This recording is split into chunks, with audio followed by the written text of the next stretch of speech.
ਸੰਗਤ ਜੀ, ਮੈਂ ਨਵਨੀਤ ਵਰਮਾ ਤੁਹਾਡੇ ਆਪਣੇ ਚੈਨਲ ਗੁਰੂ ਬੰਦਗੀ ਦੇ ਵਿੱਚ ਤੁਹਾਡਾ ਸਵਾਗਤ ਕਰਦਾ ਹਾਂ। ਸੰਗਤ ਜੀ, ਭਜਨ ਸਿਮਰਨ ਕਰਨ ਵਾਲਿਆਂ ਨੂੰ ਭੁੱਲ ਕੇ ਵੀ ਇਹ ਸਭ ਨਹੀਂ ਕਰਨਾ ਚਾਹੀਦਾ। ਸੰਗਤ ਜੀ, ਸਮੇਂ ਦੇ ਨਾਲ ਨਾਲ ਹਰ ਚੀਜ਼ ਦੇ ਵਿੱਚ ਸਾਡੀ ਤਰੱਕੀ ਹੁੰਦੀ ਹੈ, ਸਾਡੀ ਬੜੋਤਰੀ ਹੁੰਦੀ ਹੈ, ਪਰ ਭਜਨ ਸਿਮਰਨ ਦੇ ਵਿੱਚ ਸਾਡੀ ਤਰੱਕੀ ਦੀ ਜਗ੍ਹਾ ਕਮੀ ਆ ਜਾਂਦੀ ਹੈ। ਇਸ ਲਈ ਸਾਨੂੰ ਇਹ ਜ਼ਰੂਰ ਜਾਣਨਾ ਚਾਹੀਦਾ ਹੈ ਕਿ ਭਜਨ ਸਿਮਰਨ ਵੇਲੇ ਸਾਨੂੰ ਕੀ ਕਰਨਾ ਚਾਹੀਦਾ ਹੈ ਤੇ ਕੀ ਨਹੀਂ ਕਰਨਾ ਚਾਹੀਦਾ ਹੈ, ਤੇ ਸਾਨੂੰ ਕਿਹਨਾਂ ਗੱਲਾਂ ਦਾ ਧਿਆਨ ਰੱਖਣਾ ਚਾਹੀਦਾ ਹੈ ਤਾਂ ਕਿ ਸਾਡੀ ਭਜਨ ਸਿਮਰਨ ਦੇ ਵਿੱਚ ਤਰੱਕੀ ਹੋ ਸਕੇ, ਅਸੀਂ ਅੱਗੇ ਵੱਧ ਸਕੀਏ। ਬੜੀਆਂ ਗੱਲਾਂ ਤਾਂ ਸਾਨੂੰ ਐਸੀਆਂ ਹਨ ਕਿ ਜੋ ਕਿ ਸਾਨੂੰ ਪਤਾ ਹੀ ਹੁੰਦੀਆਂ ਹਨ, ਪਰ ਅਸੀਂ ਨਜ਼ਰ ਅੰਦਾਜ਼ ਕਰ ਦਿੰਦੇ ਹਾਂ। ਪਰ ਸਾਨੂੰ ਨਜ਼ਰ ਅੰਦਾਜ਼ ਕਰਨ ਦੀ ਕੋਈ ਜ਼ਰੂਰਤ ਨਹੀਂ ਹੈ, ਕਿਉਂਕਿ ਅੰਤ ਵੇਲੇ ਜਦੋਂ ਲੇਖਾ ਸਾਡੇ ਤੋਂ ਮੰਗਿਆ ਜਾਵੇਗਾ ਤੇ ਉਦੋਂ ਇਹ ਨਹੀਂ ਦੇਖਿਆ ਜਾਂਦਾ ਕਿ ਤੁਸੀਂ ਕਿੰਨੇ ਅਮੀਰ ਹੋ, ਕਿੰਨੇ ਗਰੀਬ ਹੋ, ਬਲਕਿ ਦੇਖਿਆ ਇਹ ਜਾਂਦਾ ਹੈ ਕਿ ਤੁਸੀਂ ਭਜਨ ਬੰਦਗੀ ਕਿੰਨੀ ਕੁ ਕੀਤੀ ਹੈ, ਉਸ ਮਾਲਕ ਨੂੰ ਕਿੰਨਾ ਕੁ ਯਾਦ ਕੀਤਾ ਹੈ। ਉੱਥੇ ਸਾਡੀ ਨਾ ਤਾਂ ਜਾਤ ਦੇਖੀ ਜਾਂਦੀ ਹੈ, ਨਾ ਹੀ ਅਮੀਰੀ ਦੇਖੀ ਜਾਂਦੀ ਹੈ ਤੇ ਨਾ ਹੀ ਗਰੀਬੀ ਦੇਖੀ ਜਾਂਦੀ ਹੈ। ਇਸ ਲਈ ਭਜਨ ਬੰਦਗੀ ਦੇ ਵਿੱਚ ਕਿਸ ਗੱਲ ਦੀਆਂ ਰੁਕਾਵਟਾਂ ਨੇ, ਇਹ ਸਾਨੂੰ ਪਤਾ ਹੋਣੀਆਂ ਚਾਹੀਦੀਆਂ ਨੇ। ਗੱਲ ਭਜਨ ਸਿਮਰਨ ਤੋਂ ਹੀ ਸ਼ੁਰੂ ਕਰਦੇ ਹਾਂ। ਸੰਗਤ ਜੀ, ਕਈ ਤਾਂ ਚੱਲਦੇ ਫਿਰਦੇ ਸਿਮਰਨ ਕਰਦੇ ਨੇ ਤੇ ਕਈ ਚੌਂਕੜੀ ਮਾਰ ਕੇ ਜ਼ਮੀਨ ਤੇ ਬੈਠ ਕੇ ਭਜਨ ਸਿਮਰਨ ਕਰਦੇ ਨੇ। ਸਾਨੂੰ ਕਦੀ ਵੀ ਡਾਇਰੈਕਟ ਜ਼ਮੀਨ ਦੇ ਉੱਤੇ ਬੈਠ ਕੇ ਭਜਨ ਸਿਮਰਨ ਨਹੀਂ ਕਰਨਾ ਚਾਹੀਦਾ ਹੈ। ਸਾਨੂੰ ਜ਼ਮੀਨ ਦੇ ਉੱਤੇ ਕੁਝ ਵਿਛਾ ਲੈਣਾ ਚਾਹੀਦਾ ਹੈ। ਇੱਕ ਆਸਣ ਵਿਛਾ ਲਓ ਜਾਂ ਗੱਦੀ ਵੀ ਰੱਖ ਲਓ ਜਾਂ ਕੋਈ ਜ਼ਮੀਨ ਦੇ ਉੱਤੇ ਕੱਪੜਾ ਵਿਛਾ ਲੈਣਾ ਚਾਹੀਦਾ ਹੈ। ਸਾਨੂੰ ਭਜਨ ਸਿਮਰਨ ਕਰਨ ਲੱਗੇ ਸਿੱਧਾ ਜ਼ਮੀਨ ਦੇ ਟੱਚ ਦੇ ਵਿੱਚ ਨਹੀਂ ਆਉਣਾ ਚਾਹੀਦਾ ਹੈ, ਕਿਉਂਕਿ ਜ਼ਮੀਨ ਨੀਚੇ ਦੀ ओर ਖਿੱਚਦੀ ਹੈ, ਨੀਚੇ ਦੀ ਤਰਫ ਖਿਚਾਅ ਮਾਰਦੀ ਹੈ। ਇਸ ਲਈ ਸਾਨੂੰ ਕੁਛ ਨਾ ਕੁਛ ਜ਼ਮੀਨ ਦੇ ਉੱਤੇ ਜ਼ਰੂਰ ਵਿਛਾ ਲੈਣਾ ਚਾਹੀਦਾ ਹੈ। ਅਗਰ ਆਸਨ ਨਹੀਂ ਮਿਲਦਾ ਹੈ ਤੇ ਸਾਨੂੰ ਪਲੰਗ ਤੇ ਬੈਠ ਜਾਣਾ ਚਾਹੀਦਾ ਹੈ ਜਾਂ ਸਾਨੂੰ ਕੁਰਸੀ ਤੇ ਬੈਠ ਜਾਣਾ ਚਾਹੀਦਾ ਹੈ, ਪਰ ਜ਼ਮੀਨ ਦੇ ਉੱਤੇ ਬਿਨਾਂ ਵਿਛਾਈ ਤੋਂ ਸਾਨੂੰ ਨਹੀਂ ਬੈਠਣਾ ਚਾਹੀਦਾ ਹੈ। ਸੰਗਤ ਜੀ, ਦੂਸਰਾ ਇਹ ਹੈ ਕਿ ਜਦੋਂ ਅਸੀਂ ਭਜਨ ਸਿਮਰਨ ਕਰਦੇ ਹਾਂ ਤੇ ਸਾਡੇ ਮਨ ਦੇ ਵਿੱਚ ਕਈ ਤਰ੍ਹਾਂ ਦੇ ਵਿਚਾਰ ਉੱਠਦੇ ਨੇ। ਸਾਨੂੰ ਉਹਨਾਂ ਵਿਚਾਰਾਂ ਦੇ ਪਿੱਛੇ ਨਹੀਂ ਦੌੜਨਾ ਚਾਹੀਦਾ ਹੈ, ਉਹਨਾਂ ਵਿਚਾਰਾਂ ਦੇ ਪਿੱਛੇ ਨਹੀਂ ਭੱਜਣਾ ਚਾਹੀਦਾ ਹੈ। ਅਗਰ ਅਸੀਂ ਕਿਸੇ ਵਿਚਾਰ ਦੇ ਪਿੱਛੇ ਗਏ ਤਾਂ ਮਨ ਸਾਡਾ ਕਿਤੇ ਦਾ ਕਿਤੇ ਲੈ ਜਾਵੇਗਾ, ਧਿਆਨ ਸਾਡਾ ਟੁੱਟ ਜਾਵੇਗਾ। ਸਾਨੂੰ ਕੋਈ ਵੀ ਵਿਚਾਰ ਆਵੇ, ਅਸੀਂ ਉਹਨੂੰ ਉੱਥੇ ਹੀ ਛੱਡ ਦੇਣਾ ਹੈ, ਉਹਦੇ ਬਾਰੇ ਖਿਆਲ ਹੀ ਨਹੀਂ ਕਰਨਾ ਹੈ ਤੇ ਨਾ ਉਸ ਦਾ ਪਿੱਛਾ ਕਰਨ ਦੀ ਕੋਈ ਜ਼ਰੂਰਤ ਹੈ।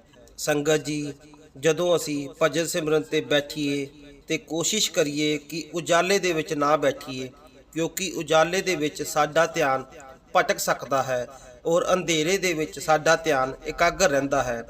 ਭਜਨ ਸਿਮਰਨ ਦਾ ਮਤਲਬ ਹੀ ਇਹ ਹੈ ਕਿ ਆਪਣੇ ਧਿਆਨ ਨੂੰ ਇਕਾਗਰ ਕਰਨਾ ਤੇ ਦਸਵੇਂ ਦੀਵਾਰ ਤੇ ਟਿਕਾਣਾ। ਤੇ ਸਾਨੂੰ ਕੋਸ਼ਿਸ਼ ਕਰਨੀ ਚਾਹੀਦੀ ਹੈ ਕਿ ਇਕਾਂਤ ਦੇ ਵਿੱਚ ਭਜਨ ਸਿਮਰਨ ਤੇ ਬੈਠੀਏ।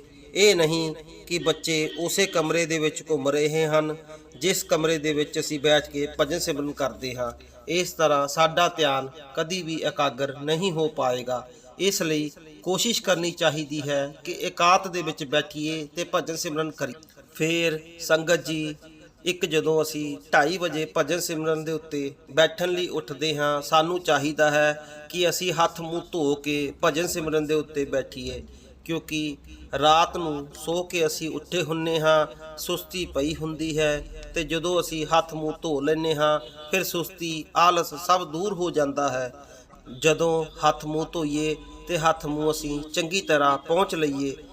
ਗਿੱਲੇ ਹੱਥ ਮੂੰਹ ਦੇ ਨਾਲ ਅਗਰ ਅਸੀਂ ਭਜਨ ਸਿਮਰਨ ਤੇ ਬੈਠਾਂਗੇ ਤੇ ਸਾਡਾ ਧਿਆਨ ਭਟਕ ਸਕਦਾ ਹੈ। ਇਸ ਲਈ ਹੱਥ ਮੂੰਹ ਨੂੰ ਚੰਗੀ ਤਰ੍ਹਾਂ ਸਾਫ਼ ਕਰ ਲਈਏ, ਫਿਰ ਭਜਨ ਤੇ ਬੈਠੀਏ।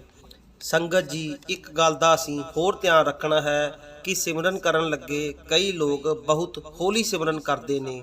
ਸਾਡੇ ਸ਼ਬਦਾਂ ਦੇ ਵਿੱਚ ਗੈਪ ਨਹੀਂ ਹੋਣਾ ਚਾਹੀਦਾ ਹੈ। ਸਿਮਰਨ ਵੇਲੇ ਸਾਡੇ ਸ਼ਬਦਾਂ ਦੇ ਵਿੱਚ ਗੈਪ ਨਹੀਂ ਹੋਣਾ ਚਾਹੀਦਾ ਹੈ। ਸਾਡਾ ਸਿਮਰਨ ਇੱਕ ਫਲੋ ਦੇ ਵਿੱਚ ਹੋਣਾ ਚਾਹੀਦਾ ਹੈ, ਜਿਵੇਂ ਕਿ ਇੱਕ ਝਰਨਾ ਗਿਰਦਾ ਹੋਵੇ। ਅਗਰ ਗੈਪ ਆਵੇਗਾ ਤੇ ਉਸ ਗੈਪ ਦੇ ਵਿੱਚ ਸੰਸਾਰ ਦੀਆਂ ਚੀਜ਼ਾਂ ਸਾਡੇ ਅੱਗੇ ਆ ਕੇ ਖੜ ਜਾਣਗੀਆਂ। ਇਸ ਲਈ ਸਿਮਰਨ ਅਸੀਂ ਇੱਕ ਲੈਅ ਦੇ ਵਿੱਚ ਕਰਨਾ ਹੈ। ਸੰਗਤ ਜੀ, ਕਈ ਭੈਣ ਭਾਈ ਆਪਣਾ ਭਜਨ ਸਿਮਰਨ ਦਾ ਐਕਸਪੀਰੀਅੰਸ ਦੂਜਿਆਂ ਦੇ ਨਾਲ ਸ਼ੇਅਰ ਕਰ ਦਿੰਦੇ ਨੇ। ਸਾਨੂੰ ਭਜਨ ਸਿਮਰਨ ਦੇ ਵਿੱਚ ਜੋ ਕੁਝ ਵੀ ਸਾਨੂੰ ਮਹਿਸੂਸ ਹੁੰਦਾ ਹੈ, ਜੋ ਕੁਝ ਵੀ ਸਾਨੂੰ ਦਿਖਾਈ ਦਿੰਦਾ ਹੈ, ਕਦੀ ਵੀ ਕਿਸੇ ਦੇ ਨਾਲ ਸ਼ੇਅਰ ਨਹੀਂ ਕਰਨਾ ਚਾਹੀਦਾ, ਕਦੀ ਵੀ ਕਿਸੇ ਨੂੰ ਦੱਸਣਾ ਨਹੀਂ ਚਾਹੀਦਾ। ਪਰਮਾਰਥ ਦਾ ਰਸਤਾ ਤੇ ਹਜਮ ਕਰਨ ਦਾ ਰਸਤਾ ਹੈ, ਹਜਮ ਕਰਨ ਦਾ ਮਾਰਗ ਹੈ। ਸੰਗਤ ਜੀ, ਜੋ ਭਜਨ ਸਿਮਰਨ ਕਰਦੇ ਨੇ ਉਹਨਾਂ ਨੂੰ ਘੱਟ ਬੋਲਣਾ ਚਾਹੀਦਾ ਹੈ, ਬਿਨਾਂ ਮਤਲਬ ਤੋਂ ਨਹੀਂ ਬੋਲਣਾ ਚਾਹੀਦਾ ਹੈ। ਜਿੰਨੀ ਜ਼ਰੂਰਤ ਹੋਵੇ ਓਨਾ ਹੀ ਬੋਲੋ, ਘੱਟ ਬੋਲੋ ਪਰ ਅਸਰਦਾਰ ਬੋਲੋ। ਅਗਰ ਅਸੀਂ ਦਿਨ ਰਾਤ ਬਾਹਰ ਦੀਆਂ ਫਾਲਤੂ ਗੱਲਾਂ ਵੱਲ ਧਿਆਨ ਦੇਵਾਂਗੇ ਤੇ ਸਿਮਰਨ ਕਰਨ ਵੇਲੇ ਸਾਨੂੰ ਉਹੀ ਗੱਲਾਂ ਸਾਡੇ ਅੱਗੇ ਆਣ ਕੇ ਖੜੀਆਂ ਹੋ ਜਾਣਗੀਆਂ। ਸੰਗਤ ਜੀ, ਅਗਰ ਅਸੀਂ ਪਰਮਾਰਥ ਦੇ ਵਿੱਚ ਤਰੱਕੀ ਚਾਹੁੰਦੇ ਹਾਂ ਤੇ ਸਾਨੂੰ ਹੱਕ ਹਲਾਲ ਦੀ ਕਮਾਈ ਕਰਨੀ ਪਵੇਗੀ। ਅਗਰ ਅਸੀਂ ਬੇਈਮਾਨੀ, ਝੂਠ, ਠੱਗੀ, ਵਿਆਜ ਦੇ ਨਾਲ ਕਮਾਈ ਕੀਤੀ ਹੋਈ ਹਾਸਿਲ ਕਰਾਂਗੇ ਤੇ ਅਸੀਂ ਕਦੀ ਵੀ ਭਜਨ ਸਿਮਰਨ ਦੇ ਵਿੱਚ ਤਰੱਕੀ ਹਾਸਿਲ ਨਹੀਂ ਕਰ ਪਾਵਾਂਗੇ।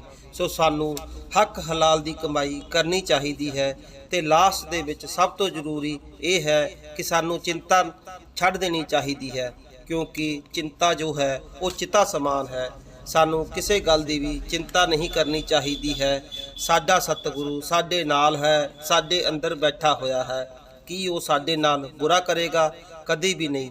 ਸੋ ਸਾਨੂੰ ਚਿੰਤਾ ਦੀ ਜਗ੍ਹਾ ਚਿੰਤਨ ਕਰਨਾ ਚਾਹੀਦਾ ਹੈ। ਅਗਰ ਅਸੀਂ ਉਸ ਮਾਲਕ ਦਾ ਚਿੰਤਨ ਕਰਾਂਗੇ ਤੇ ਸਾਡੇ ਸਾਰੇ ਦੁੱਖ ਉਹ ਵੰਡ ਦੇਵੇਗਾ।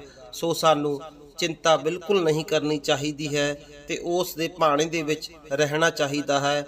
ਉਹ ਮਾਲਕ ਸਭ ਠੀਕ ਕਰੇਗਾ। ਸਾਧ ਸੰਗਤ ਜੀ, ਹੁਣ ਅਸੀਂ ਤੁਹਾਡੇ ਤੋਂ ਇਜਾਜ਼ਤ ਮੰਗਦੇ ਹਾਂ। ਅਗਰ ਤੁਸੀਂ ਹਜੇ ਤੱਕ ਸਾਡੇ ਚੈਨਲ ਨੂੰ ਸਬਸਕ੍ਰਾਈਬ ਨਹੀਂ ਕੀਤਾ ਤੇ ਸਾਡੇ ਚੈਨਲ ਨੂੰ ਸਬਸਕ੍ਰਾਈਬ ਕਰਕੇ ਤੁਸੀਂ ਸਾਨੂੰ ਆਪਣਾ ਪਿਆਰ ਦਿਓ ਜੀ।